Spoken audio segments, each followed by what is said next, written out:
Hey everyone, Aaron here, America's Groove Record Store. So it's like 1:15 in the morning. I've been here working on this chicken machine since 8 p.m. and it's ready. I've got it all set up and ready to go.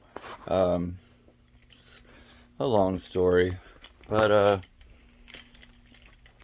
I ordered 2,000 eggs for it because it was like, I needed to just order them in bulk to get a good deal because I'm dealing with 25 cents is the price to play this game, which gets you an egg with a prize inside of it.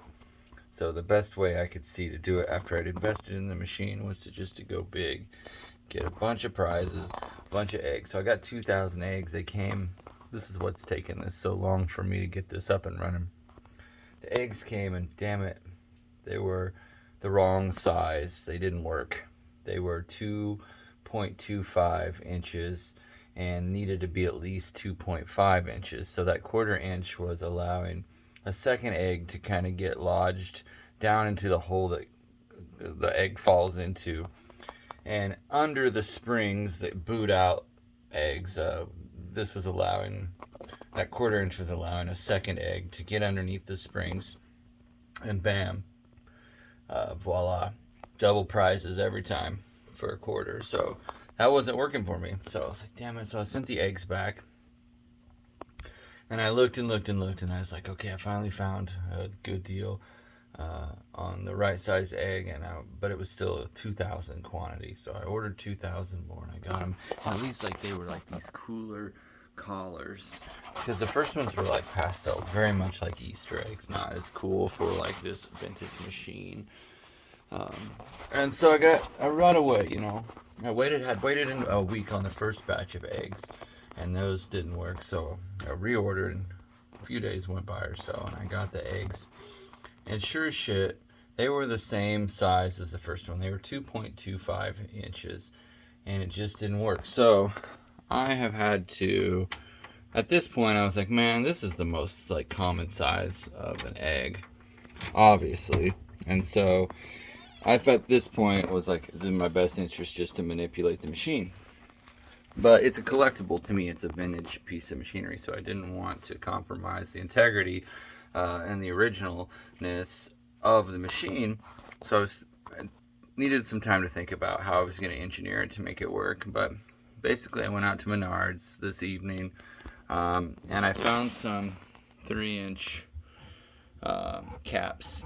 These had some caps that screwed into them, and they were converters, and this lip made it very, very handy for me, which I was worried that the lip wasn't going to make the clearance down here, especially once I got the weight of the eggs onto the machine. But there's a hole here, and there's a hole on the other side, and without this cap that I put in here, the hole was much bigger. Not much bigger, it was just a little bit bigger on each side. And I didn't want to, like, I was going to get just like 3-inch PVC pipe and cut a sliver and put it down in here and glue it in, but that would have made that pretty permanent. So this, luckily, like that just fit down in there with the lip around it. It wasn't a tight fit, so I took some 2-sided foam rubber tape and put in there, but I mean, now it doesn't budge, but if it needed to be removed, you could remove it and restore it to the original machine again, no problem. So that was my goal. So that worked, so that was cool. Well, my next issue with this machine was that the hen is like way up in the air, and I think that's ridiculous. And so I wanted to, you can only load the eggs to here the way this was, and the hen was way up here, and so I put this piece of plexiglass in here, or whatever the hell this stuff's called now, poly something. But I cut this to fit here so that I could actually stack the eggs up to this line, to the hen, to the bottom of the hen, and the chicken, the hen. The mature chicken would be the hen. So I wanted to make it to where it could look cool with the eggs stacked up to this level. So, and I had every intention of doing that tonight. I've been stuffing eggs. I single-handedly put a prize in every one of these eggs, and I've been doing that for hours as well as working on the machine. It's been absolutely mad.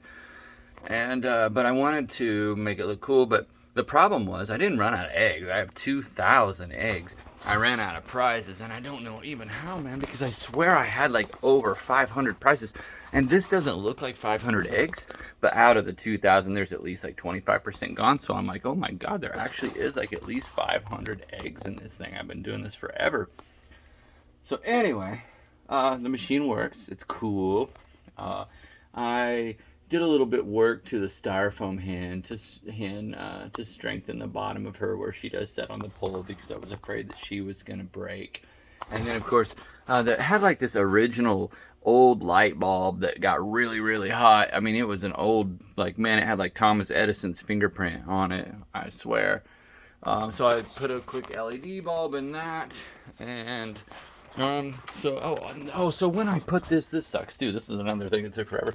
So when I put this plexiglass in here, that made this stick out far enough where this door wouldn't close and lock, of course, right? So I'm looking over here, through here, trying to see like how close to that lock I can get. So I just had to fashion this too.